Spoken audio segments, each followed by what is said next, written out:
नजदीकी हैं, छोटा नहीं हम कह सकते, जो नजदीकी हैं वो जल्दी हमारी बात को सुन लेंगे, और भगवान शंकर जी, भगवान श्री राम जी, कृष्ण जी, वो हमारी बात को जल्दी नहीं सुनेंगे। सुनिए, इस आपने जो उदाहरण दिया बिल्कुल, है, मैं बिल्कुल, उसी पे पूछ बिल्कुल बिल्कुल। इस पहाड़ के पीछे एक व्यक्ति बैठा है जी, आप जो देख रहे हो। अब यहाँ से आप चिल्लाना स्टार्ट कर रहे हो जी, उस व्यक्ति का पर्सनल नाम लेके, जी, विनोद विनोद विनोद विनोद विनोद चिल्ला रहे, एकदम वहां तक फाड़ दिया आपने। लेकिन ये पहाड़ इतना ऊंचा है जी, कि इससे जो हमारी ध्वनि है ना, वाइब्रेशन है ना, वो टकरा के उस पार ही नहीं जा पा रहा है। चिल्ला तो तुम रहे हो, लेकिन महाराज जी वो जो शक्ति है, भगवान है, वो सर्वशक्तिमान है, वो तो हमारे हृदय में बैठे, वो दूर कहाँ है, हमको चिल्लाने की क्या जरूरत है? मैं वही बता रहा हूँ कि जो आप कर रहे हो ना, जितनी भी साधना करो, ऐसा नहीं है कि बड़ी जो शक्तियां हैं वो आपसे नहीं जुड़ती। जी, मैं आपको एक छोटा सा, एक हल्का सा उदाहरण देता हूँ, आप समझिएगा, बस बात खत्म। आपने एक कहानी सुनी है, गज और ग्राह लड़े जल भीतर? जी, ये कहानी है ना, जी, जी, जब जो गज लड़ रहा जल के भीतर, तो उसकी भगवान ने आके रक्षा की करी। हाँ, भगवान ने, ये नहीं कि किसी देवी ने या किसी देवता ने या कुल देवी ने, जी, भगवान ने।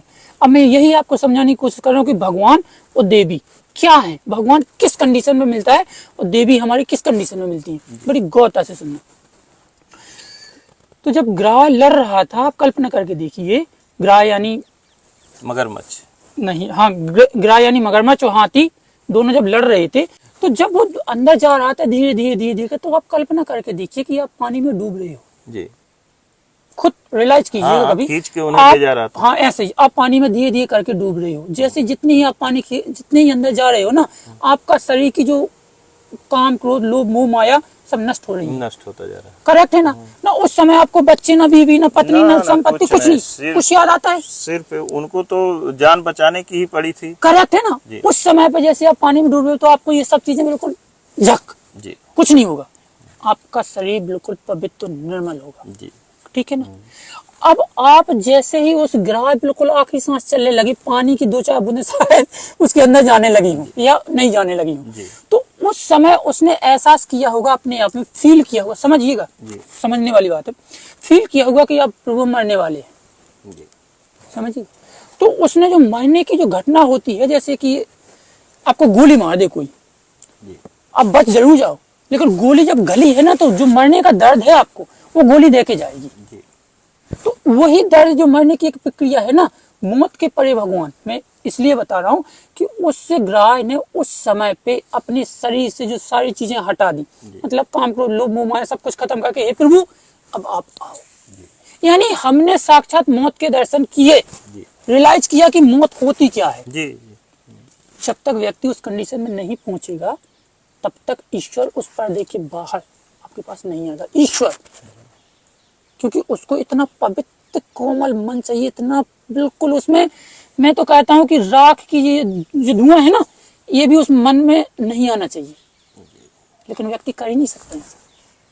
2 कंडीशन में होता है, वो 2 समय में बताऊंगा कभी कि प्रत्येक व्यक्ति के साथ भी 2 समय आते हैं 24 घंटा में, पूरे दिन में 2 बार। कहा भी गया है कि निर्मल मन जन सो मोहि पाए। यही बता रहे हैं। अब इसके विपरीत में आ जाइए आप, देवियां।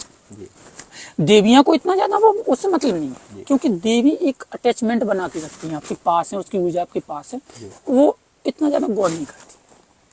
लेकिन भगवान को ये सब चीजें चाहिए, तभी जब तक आप, कहने का मतलब सीधी सी बात है कि ये डिब्बा है, डिब्बा को जब तक आप पूरा खाली नहीं करोगे तो तेल भरोगे कैसे? नहीं, बिल्कुल नहीं भर सकते। इसीलिए वो जो पवित्र ऊर्जा है, जो एक पावर है, जो एनर्जी एकदम जो सब कुछ चला के रखी है, तो जब तभी तो आएगी जब एकदम स्वच्छ, एकदम क्लीन आपका शरीर अंदर, वो तुम कर नहीं सकते ऐसे। तो तभी करोगे जब 10 सेकंड की तो भक्ति है। उस ग्राह ने 10 सेकंड ही तो पुकारा होगा कि प्रभु आओ, क्या उसके पहले उसने कभी पुकारा नहीं होगा? पुकारा होगा ना, पुकारा होगा, बिल्कुल पुकारा हो, भक्त है तो पुकारा ही होगा।